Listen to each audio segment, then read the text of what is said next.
মালদা জেলার সুজাপুরের নয়মৌজা junior girls high মাদ্রাসা booth নম্বর 115 তৃণমূল কর্মীকে মারধর, আগ্নেয়াস্ত্র দেখিয়ে বাঁশ দিয়ে মারধর। আহতদের মালদা মেডিকেল কলেজ ও হাসপাতালে নিয়ে আসা হয়েছে।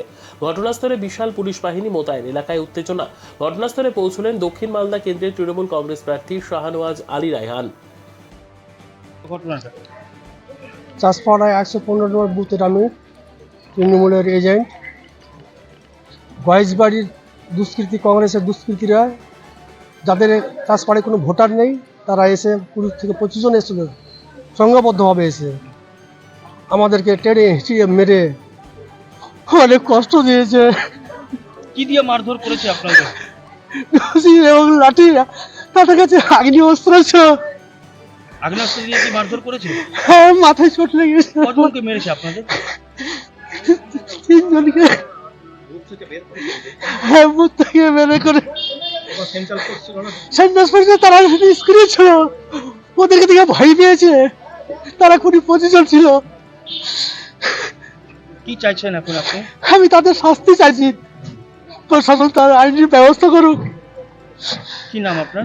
আমার নাম জলেদ আলী।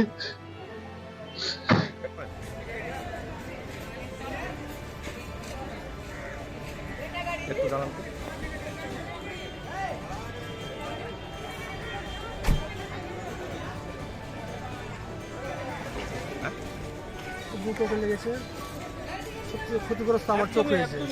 প্রথমে জানিয়ে রাখি যে এই মুহূর্তে আমি রয়েছি মালদা মেডিকেল কলেজ হাসপাতালে। এখানে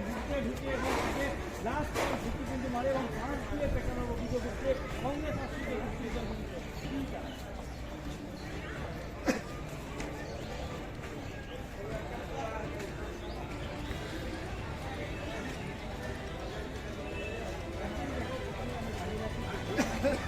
চোখের টিনটা চোখে অতিরিক্ত।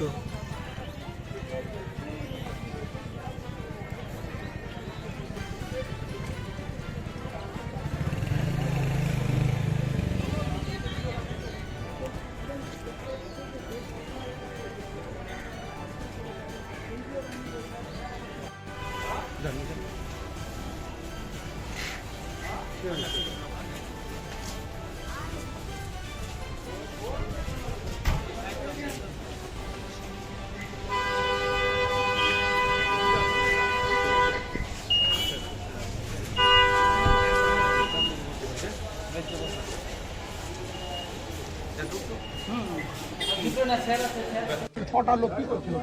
মাথাটা দেখাও, দেখেন আমার দাদা কেমন মেরেছে দেখাও। মালদা মেডিকেল কলেজ এখানে দেখেন কালসিটা পড়ে আছে, এখানে এই জায়গাতে। আর ওই যে হাসপাতালে গেছে চোখ খুলে গেছে। এরা গুন্ডা মনে হয় আপনার, এরা সময় ভোগ করে সেই ছেলেগুলো দিন রাত। আমি যেটা বলছি স্যার,